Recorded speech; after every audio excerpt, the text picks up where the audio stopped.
So this is a review for I Haven't Got a Hat, released in 1935. It's the 100th in the series, and it's directed by Friz Freleng. You can find this on the Looney Tunes Golden Collection Volume 3 DVD set, on the Porky Pig 101 DVD set, and there is a HD version lurking around as well, as it was originally remastered in HD. I can't show you the full cartoon here due to copyright on YouTube. The video would just get blocked if I tried to do so. But if you haven't seen this one, it's very straightforward. You just got a school recital and all sorts of characters are up on stage doing their little bits. So nothing deep in terms of story, nor should it be in a case like this, and I'll go through why in just a moment. So first up, I'm going to go through the trivia for this short, along with going through the cartoon itself, and then you'll hear from my good friend Manny Cruz, the Toonie Tenor. He will be discussing the music in this short. Also, Porky Pig is actually his favourite character, so I'm sure he's going to be very excited to talk about this one, rather than the usual same old early merry melodies that he's been doing for a while. So, this short is an interesting one. I mean, first of all, it's number 100. It's so interesting that number 100 has to be a short like this, which premieres a few new characters. So, if you've been watching the channel for a while, I've been covering the Buddy shorts, and as you can see, there's not really much to those shorts. Buddy never really took off. I wonder why. He's just not a very exciting character, and they really didn't know what to do with him. So, in this case, Friz made a short to showcase potential new characters, and I think that's a good idea, what he's done here. This way, even if one of them only worked, then that's good enough, and sure enough, that's actually what ended up happening. So this is kind of like a tryout session of sorts, so a few characters would come out of this. So you've got Ham and X, and of course that's a play on ham and eggs. So after this short, they would be Beans' nephews. So again, they're not really consistent with ages, because here they're all school children, and yet seemingly Beans is an uncle all of a sudden in a future short, but whatever, we won't go too in depth in terms of that. So they would be in the Fire Alarm, the Phantom Ship, and Westwood Woe, and then they would be retired, so they never really took off. There's not much to them, they're just a bunch of twin dogs that end up causing all sorts of mischief. With that said, Jack King directed a lot of those shorts, and when he went over to Disney, he directed a few shorts over there involving Donald's nephews, and they will do similar things. So you definitely have something good that came out of this, that perhaps Ham and X really did influence what Jack King did over at Disney. So you've got Lil Kitty, who will be like a girlfriend, partner of sorts against Beans. So it's similar to the Buddy and Cookie dynamic, and there's nothing wrong with that. She would be in a few shorts with Beans, and again, she'd be retired after Westwood Woe. And you can sense a theme here with that short, can't you, at this stage? Oliver Al seems to be an exception here, because he's just going to be in two shorts. This one, and he'll be in Hollywood Capers, where he plays this film director. But he would then be retired, but he would end up having a much bigger career in the comics. And he would be Henry Hawk's friend. So, again, something good came out of it, because the comics were pretty popular in the 40s. So, Beans was actually the character that the studio tried to push once they decided to retire Buddy, realizing that they're just getting nowhere with that character. But again, there's nothing really too special about this character if you watch the shorts. They are a step above Buddy shorts, I'll admit. But again, they didn't really know what to do with him. He was just a bland sort of character that just happens to be a cat. And he's similar to a lot of other similar cat-type characters that some of the other lesser-known studios were doing at the time. And again, Westwood Woe would be his last appearance. But the breakout character, surprise, surprise, is Porky Pig. So of course it's not fully defined here. He's just has a trait of having a bad stutter, and that's it. So what happened was Warner's would pursue having Beans, but they would have Porky Pig as a side character, similar to how they use some of these other characters as side characters as well. But Porky would steal the show, and a lot of it's just to do with the fact that it's got a unique voice. It's something different than what would usually be around. That's one of the other reasons, like, say, Donald Duck became really popular. Sure, he was like really angry, and that's like an opposite to the happy-go-lucky characters of the time, but he also had a unique voice. Popeye, same thing, unique voice and mannerisms, so Porky stood out. The other characters did not, because they were very similar to what some of the other characters were around this time. And so after Westwood Woe, there's only one character that would remain, and that would be Porky, who would be their starring character and remain so until the introduction of Bugs Bunny. And sure enough, Daffy Duck was introduced as well, but they sort of used him not as much at first for whatever reason, so Porky would be the main star for the rest of the 1930s. So at this stage, Joe Dougherty voiced Porky Pig, and he had a real-life stutter. But it became apparent as they were making these shorts as they were going along, he took forever to record because he couldn't control his stutter. So at one point, they just stopped using Joe Dougherty, and Mel Blanc was at the studio, and they just simply had Mel Blanc do the voice because he could control his stutter. And he even added the extra character trait of what I like to call Porky-isms, where he would try and say something a few times, he would fail, and then he would say something else which meant the same thing he was trying to say. Now, if you've seen the Our Gang live-action shorts of the 20s, 30s, and early 40s, this will look very similar to you, because it's just a whole bunch of school children doing their thing, being school children, right? And the Our Gang series of shorts were produced by Hal Roach, and he also produced the Laurel Hardy series. And it lasted many years, but of course, because you need kids in these roles, and kids grow up pretty quickly, and I should know that, being a dad of two myself, they had so many cast changes over the years. But they're quite charming. The earlier ones are on YouTube because they're in the public domain, but the later ones, not so much. But if you look hard enough, you should be able to find them. They're pretty charming for what they are. So I definitely recommend taking a look at some of those. Not everyone is perfect, but they're charming and they're quite interesting to see as products of their time. So looking at the short itself, so we start off with the introduction of the characters, which Frizz wisely did for us to get to know who these characters are. And through those brief introductions, we get a rough idea what their personalities are straight away. Oliver Owl being snobbish, Beans the Cat being cheeky, and so on. So it's a great way to introduce things. So we see that this is a musical recital with lots of barnyard animals attending. And a lot of this is very familiar to me, having seen my kids do similar things at school recently. So the teacher starts things off, and our first act for the day is Porky, and he's reading a book, Custer's Last Stand, which looks like it's a book on the Battle of Little Bighorn, and that was a real-life battle at the time. So Porky goes on stage, and if you're wondering what he's reciting the poem Paul Revere's Ride, which is an 1860 poem about the action of the American patriot Paul Revere. I don't know too much about it because, that's like American history versus Australian history here, but in case you were wondering, that's what it's referencing too.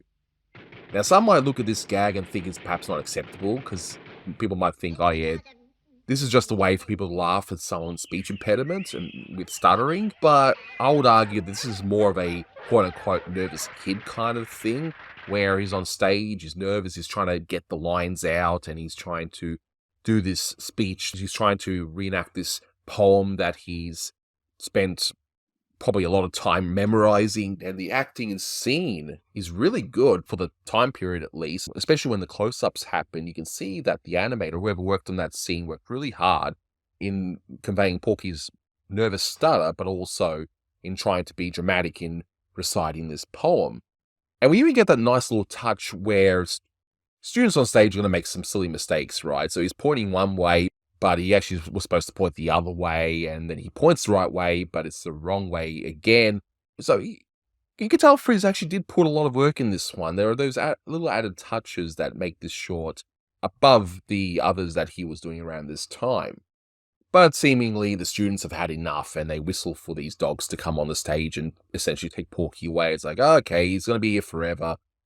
I mean, it's only 7 minutes short after all, but anyway. So we now see the second act, and we see an even more nervous student with a very pushy little kitty, and she's voiced by Bernice Hansel here, and she would go on to voice so many of these cute characters until such characters fell out of vogue. So it seemed like for a bit of time you have all these really cutesy type characters, and then nothing. And that would be like about the early 40s, so like with Sniffles and that sort of thing.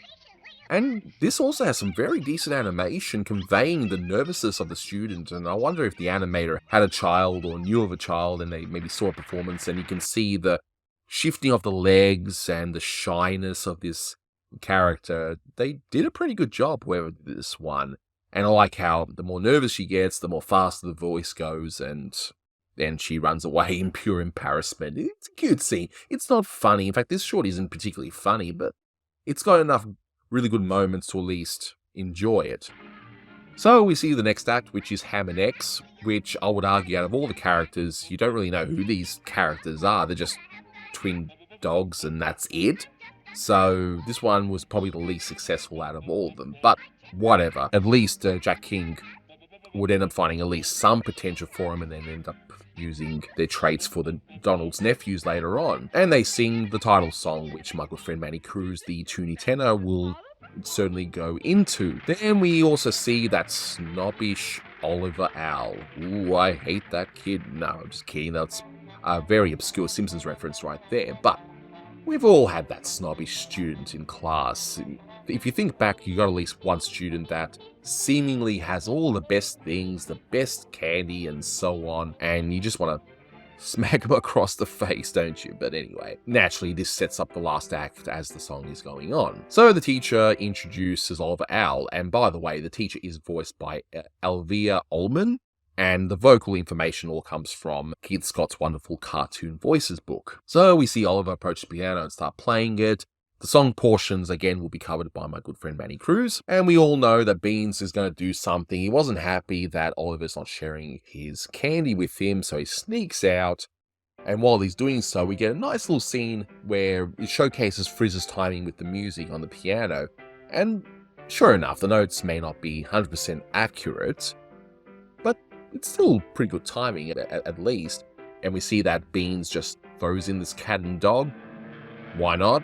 I guess that's one way to ruin Oliver's performance, and this cat and dog are sure are talented in playing that song, I gotta say. I'm not sure how they pulled that off, but they somehow did. Oliver then thinks he has a quick win, he's celebrating, but no, the piano starts up again, and everyone starts hating Oliver. But one added touch, and again, I think Frizz really paid extra close attention to making this particular short, is Oliver's head turns around almost 360, and it's like, oh yeah, he's an owl, of course he can do that. So it's a nice little touch.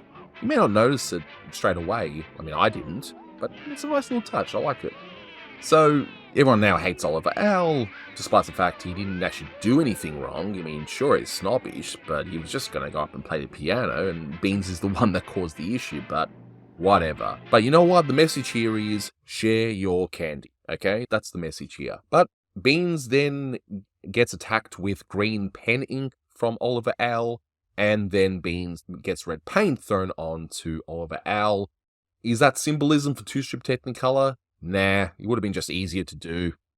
That's why they picked those two colors. And they end up making up in the end and giving a nice big grin at the end. And that's pretty much it. I don't think there's any other students that go on stage, or at least anyone that we care about. Now, I've been prattling on for long enough, so my good friend Manny Cruz, the Toonie tenor, is going to go through the music in this one, and more than likely gush about how much he loves Porky. So, take it away, Manny. Hi everyone, this is Manny Cruz. I've been practicing. The Toonie tenor's here. It's music time, bum bum bum bum. His head is really bald with quite a bit of shine. Bum bum bum bum bum bum bum. The summer's almost here. He's proud of that bum bum bum bum. Beware of sunshine though, for he doesn't have a hat. Bum. I figured I'd mix things up with my typical intro. So hi everyone, this is Manny Cruz, the Toonie tenor, coming at you with today's edition of It's Time for Manny's Music Time, with music trivia for you today. Bum! For the 1935 merry melody, I Haven't Got a Hat, directed by Friz Feeling. Feeling? I said feeling, right? Freeling. Let's go with that. Anywho, so happy to be on this new edition of Manny's Music Time, in particular because this cartoon, as Anthony has stated, marks the debut of my favorite Looney Tune character, Beans the cat.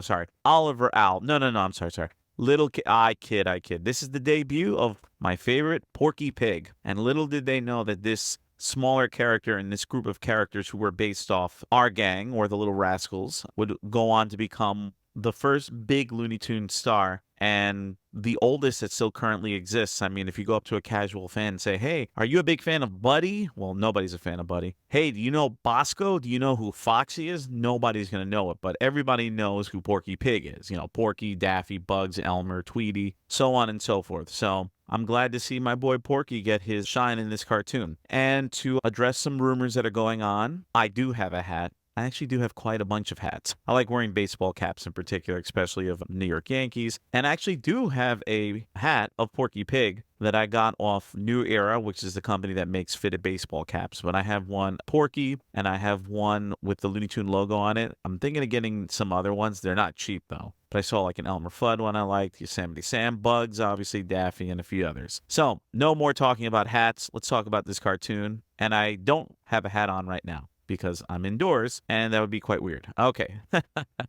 So let's talk about the cues. So let's jump off and start talking about the main song of this cartoon, I Haven't Got a Hat. So I'm recording this commentary on June 16th, 2024. And I was thinking to myself prior to the recording, I'm like, why is this date like continuously bubbling my, there's something important about June 16th. There's something important, blah, blah, blah, blah. And then I was doing research, and then I came across an article that's on the Cartoon Research website, which I'll be reading from, that was written by Will Friedwald. Now, Will Friedwald is a well-respected writer and historian of music, in particular jazz, but he's also one of the people responsible for me being here. So I've said it before, and I grew up obviously watching Looney Tunes in the 90s. And sometime in late 2000, early 2001 was when I found out about, you know, the early history of the Looney Tunes and Merry Melodies with Bosco. And I started researching information. And one of the huge steps into me becoming a nerd of all these things and why I'm still into this hobby all these years later. And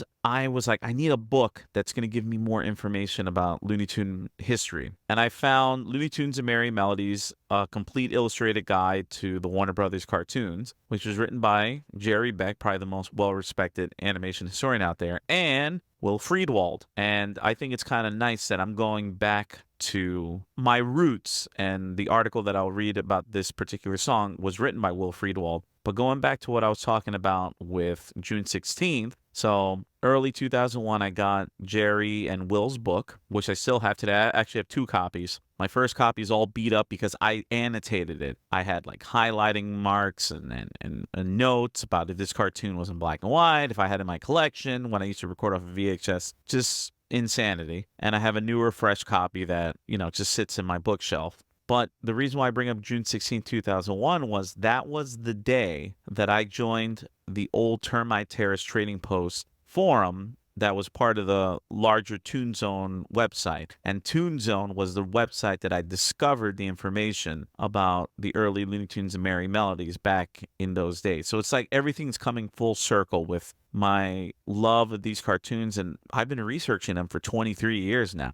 And me joining that forum was a pivotal moment because that's where I got to meet people like Matt Hunter, who I've recorded with, and Thad Komorowski, who helped me finish my collection many years later. And I've hung out with him a few times. Got to meet other people like Nelson Hughes and Jerry Beck at one point. Now, I didn't know Anthony back then, but it's kind of cool that, you know, I kept up with this hobby all these years. And 2 of the biggest reasons why was because I joined that forum where I learned a lot about these cartoons, but also because I got Jerry and Will's book. So thanks again. It's kind of weird how it's just everything worked out to be that way. So June 16th, 2001 to June 16th, 2024. Many, many years of being a nerd. So here we go. I actually looked up now they call the website Anime Superhero, which in my opinion is a terrible name, but that's besides the point. And my information's still there. So, you know, and yeah, it said join June 16th, 2001. So enough about that. Let's talk about the title track. Finally. People are like, when is he going to get to the cartoon music? Like Millhouse is my first Simpsons reference of the day. So I'm going to be quoting from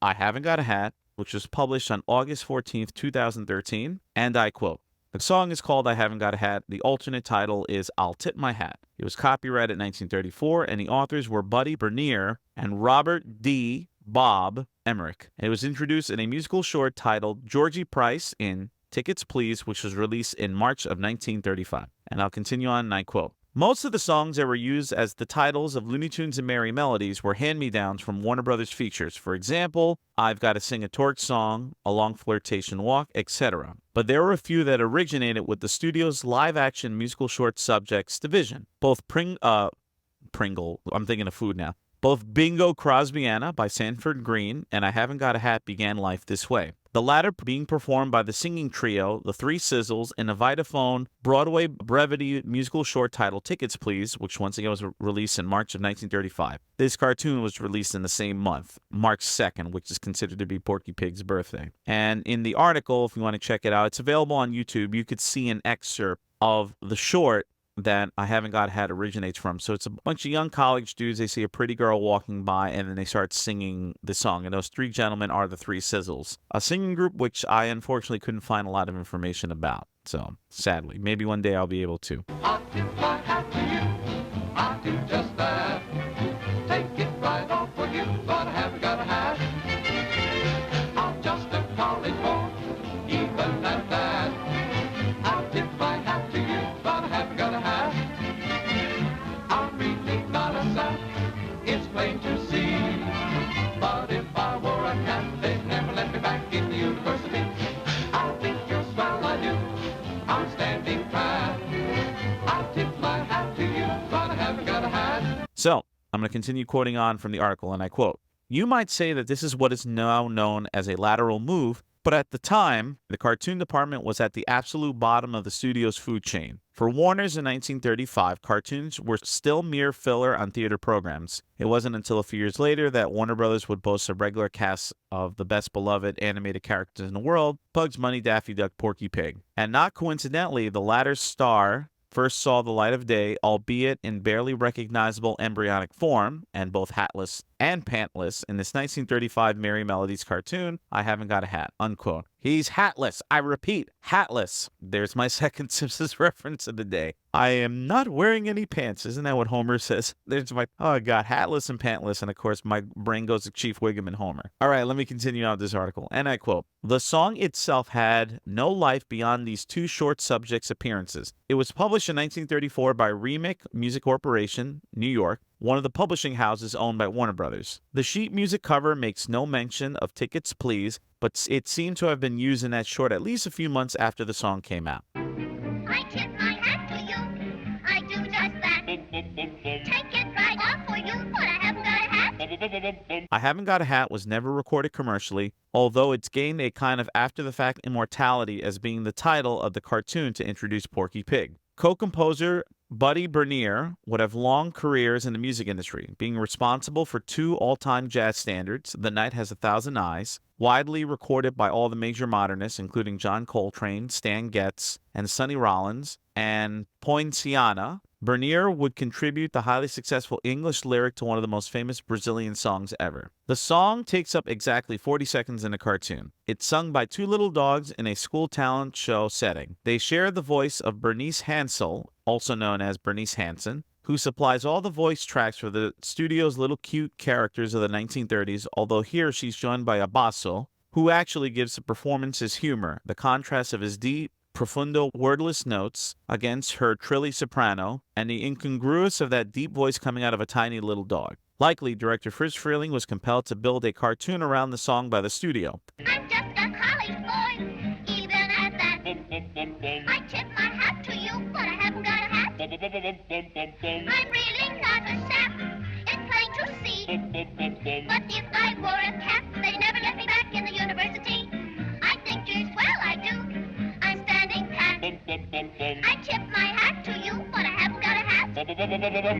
The classroom concept probably derives from the song's lyrics, which revolves around the rather arcane college tradition of prohibiting underclassmen from wearing hats. The sheet music cover shows a hatless college boy, as indicated by his bushy raccoon coat, offering his hand to a well-dressed girl, hands in muffs. Overall, you might think that this is more of a song for 1924 than 1934. Who could afford to send their kid to university in the economic depths of 1934? See, I almost said, who could afford to send their kid to university in 2024 when I see that, I think it was one of the big universities, might have been Yale or something, is charging $90,000 per year for tuition, and that's not including room and board. So here, people complaining about the Great Depression, obviously in 1934, and how ridiculous expensive college is now in 2024. Sorry, I just a little tangent. Anyway, let me get back to reading this article. And I quote, "Yet college songs and movies proliferated in the mid to late 1930s. I guess no one could afford to go over the rainbow either. Haha, a little reference to, of course, Over the Rainbow, which is from 1939's The Wizard of Oz. So I want to thank Will Friedwald for that article, and he also thanks the help of Ron Hutchison, Vince Giordano, Jerry Beck, and Don Yaup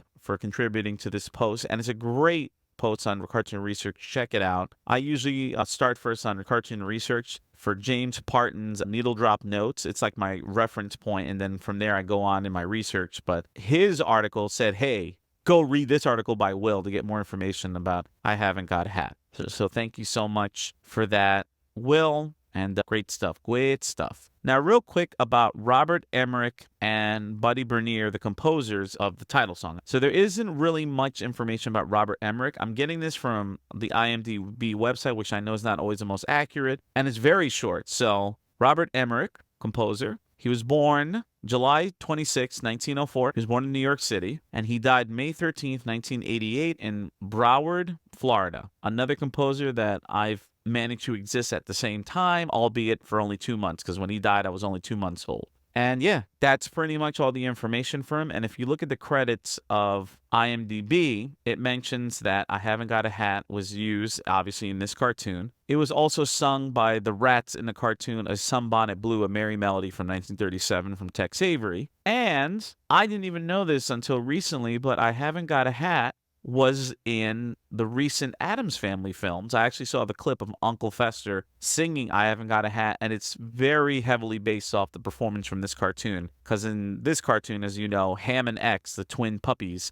they're singing the song, and I'm assuming X goes from being a soprano voice all the way down to a bass boom, boom, boom, boom. And in the Addams Family clip, Uncle Fester is kind of doing the same thing all by himself, though. And let me not forget a little bit about Buddy Berner, who was the co-writer of this song. So this information comes from Wikipedia, and I quote, Henry Berner, who was born April 21st, 1910, and died June 18th, 1983, was an American lyricist born in Watertown, New York, who was mainly active during the 40s and 50s. He came from a show business family and had two sisters, Daisy and Peggy, who were each a singer and actor, respectively. His mother, Margaret, was also a singer and dancer. He was enlisted in the Armed Forces in 1941 and served as a corporal of the Lincoln Army Airfield before its discharge in 1946. I'm going to jump around a little bit. Although his early successes came in 1935, which he had a hit with I Haven't Got a Hat. In 1937, he was credited with being responsible for a sudden dance craze named the Big Apple after being inspired by reading a newspaper clipping which mentioned a southern dance around the floor in an apple shape. Berner wrote a song about it, naming it The Big Apple, which shot to the top of the hit parade and engulfed the country in a new dance craze and went on to sell thousands of sheet music copies. And as I said before from the article from Will Friedwald, he wrote the lyrics of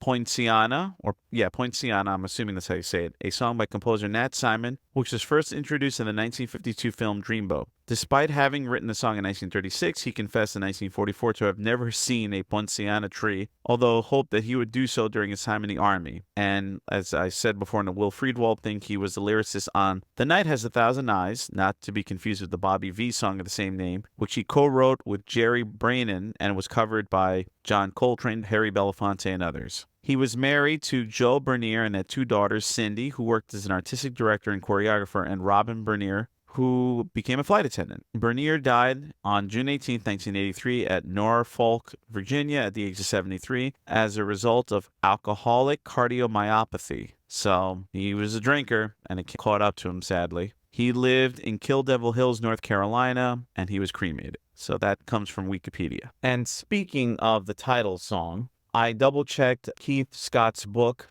on cartoon voices, and according to some places online, they're saying that Billy Blexer was the person who did the boom, boom, boom, boom. But when I heard it, I was like, I think that's really Billy Blexer. And according to his book, it just says Comedy Quartet, and for the title song itself. So I guess that was one of those where he was taking a guess. I know usually he puts a question mark, but let's go with Comedy Quartet. I mean, you hear Bernice Hansel's voice. in it as well, because she does the voices of Ham and X, and she does the voice of Little Kitty in this cartoon. But we don't really know who that bass was, but he had one heck of a voice, so I'm kind of jealous. All right, moving onward, shall we? So later in the cartoon, you hear two bits and pieces. You hear it in the scene where Porky Pig makes his debut, and he's reading the poetry of the Midnight Ride of Paul Revere, and then he goes into the Charge of the Light Brigade, if I remember correctly. I don't have it in front of me. So in the beginning of his recitation of the poetry, he starts galloping in place and slapping his rear end, pretending that he's riding on a horse. I should say, rather, he's slapping his rump, because don't forget, the best meat's in the rump. Here's some Simpsons reference. So that piece of music, the little excerpt you hear, is the overture to the Light Cavalry by Franz von Suppe. And I'm also thinking of I'm singing it all off. You hear that in a lot of cartoons. One in particular I always think of is Symphony Hour, the Disney short from the 40s, where Mickey Mouse conducts the orchestra playing that piece of music. And at the end of the cartoon, you hear the overture to The Poet and the Peasant. That's the music that you hear in the scene where the dog and cat are inside the upright piano and they're running up and down the keys, and Oliver Owl is freaking out and trying to play it off like, oh yeah, that was me the whole time, no big deal.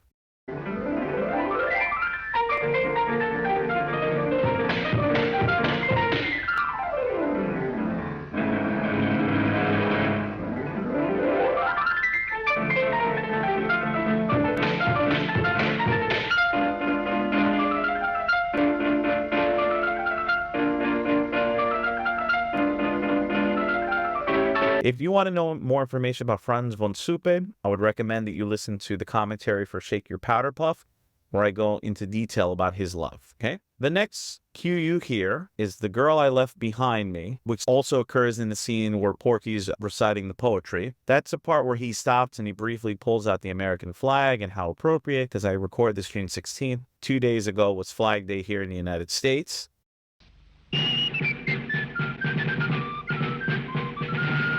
And a little bit about The Girl I Left Behind. So I get this from Wikipedia, and I quote, "The Girl I Left Behind, also known as The Girl I Left Behind Me, is an English folk song dating back to the Elizabethan era. It is said to have been played when soldiers left for war on a naval vessel set sail. According to other sources, the song originated in 1758 when English admirals Hawke and Rodney were observing the French fleet. The first printed text of the song appears in Dublin in 1791. A popular tune with several variations, The Girl I Left Behind Me, may have been imported into America around 1650 as Brighton Camp, of which a copy dating back to from around 1796 resides in the Lelian Library of Oxford." And a little bit more, the melody is derived from a traditional Irish melody known as, I'm not going to pronounce that in Gaelic because I'm probably going to butcher it, but the melody is called The Wandering Labourer, which was collected by Edward Bunting in the Ancient Music of Ireland, 1840. The Wandering Labourer continues to exist as a popular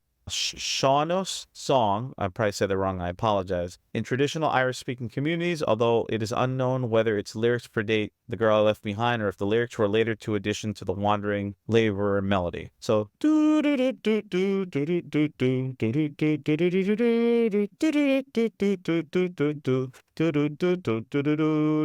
now, the reason why it's associated with Porky taking out the flag, here's a little excerpt. Continuing on with the article, the song was popular in the U.S. Army, who used it as a marching tune throughout the 19th century. So, the U.S. Army used it, even the Confederacy used it at one point, because back in those days, militaries would have drummers and fife players to signal the troops to go in certain directions, to do certain things. I mean, now that practice is become obsolete, but fortunately the tradition of marching and military precision persists in marching bands and drum corps, and the military still has groups that play traditional military music. So yeah, there's that about that particular song. I mean, I've heard that melody before in other cartoons. I always think of the beginning of Bugs playing the flute in Any Bond Today, and he also plays The Girl I Left Behind Me in the beginning of the short. So you're going to hear this, usually, like I said, if it's something dealing with the military, the flag, you're going to hear it. Now, the last cue that you hear in this cartoon, I couldn't find anything, and I'm just going to take an assumption. This is the song that Oliver Owl starts playing at the beginning of his recital. So it's a little waltz, something in 3 beats. Bum, bum, bum, 1, 2, 3, 1, 2, 3, 1, 2, 3,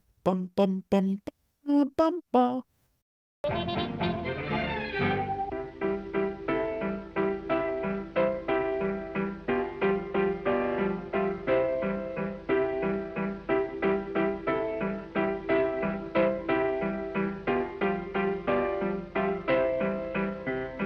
So this is the song, yeah, when Oliver's playing, he's already being really smug and stuck up to Beans, who just wants a little bit of candy. I mean, little candy doesn't hurt anybody. And this is where Beans starts coming up with his devilish plot to sabotage the recital. Now, the song, according to the cue sheet, is called Storm on the Keys by Spencer. I'm going to take a guess, and this is an original song that Norman Spencer wrote. Now, Norman Spencer was not the music director of this cartoon. It was Bernard Brown, but I'm going to assume that he wrote this original piece, either Norman Spencer or his son, who worked with him for this cartoon, because I was under the assumption that this was not an original song, but apparently it is. This is one of those instances where I hope one day I have the access to look at the original copies of the cue sheet that are housed somewhere in the Warner Brothers archives. Like I said, if you speak it into existence, it'll come true. And hopefully I can either make a scan of it or whatever, or really dig deep, because sometimes these cue sheets have mistakes.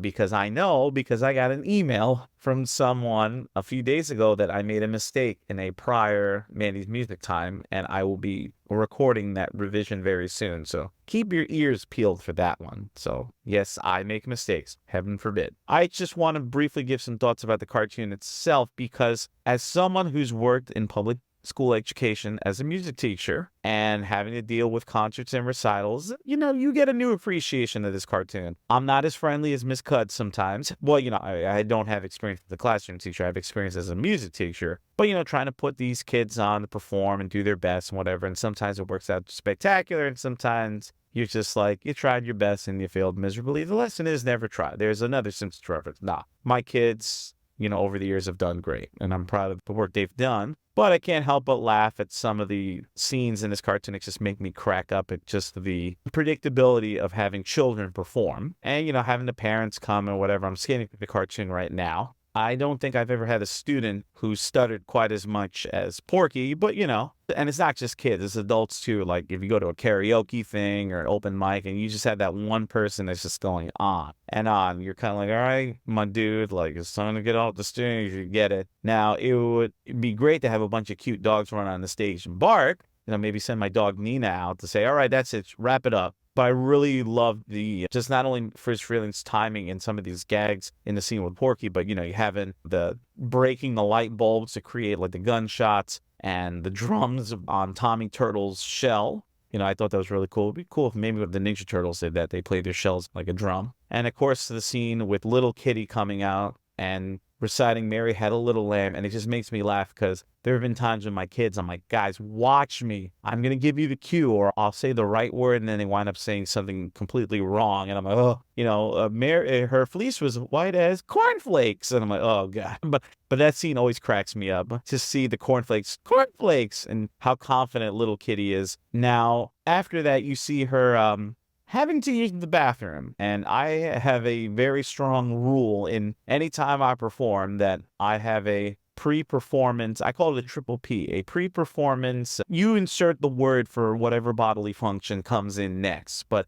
I always try to make sure that I have to take care of business before I go on stage, because I have a constant fear of, reacting like a little Kitty is on the stage. That I'm in the middle of a song or doing performance and I gotta go and I gotta run off the stage, and that would be bad for not only myself but for the people I'm performing with, and hopefully my voice doesn't start getting higher and squeakier as the process goes on. And then the scene, like I said, with Ham and X singing is so cool. One of my favorite bits in Warner Brothers cartoons of music in it. And I've seen plenty of upright pianos. It's not a grand piano, but upright pianos, you usually see them in schools and churches with Oliver Owl playing it. And I've sadly had experiences of performing with people that are just as smug as Oliver Owl. I mean, I fortunately or unfortunately did not plan my revenge by putting a dog or a cat inside the upright piano, because that would also be like some form of animal cruelty. But there's just those people that just really rub you the wrong way. And you're just like, you know what, man, I hope you fall on your face in the middle of this show. But hopefully I won't have to recruit my dog to sabotage someone's performance anytime soon. She's too busy, I don't know, like falling asleep on the couch instead. So this was fun revisiting this cartoon,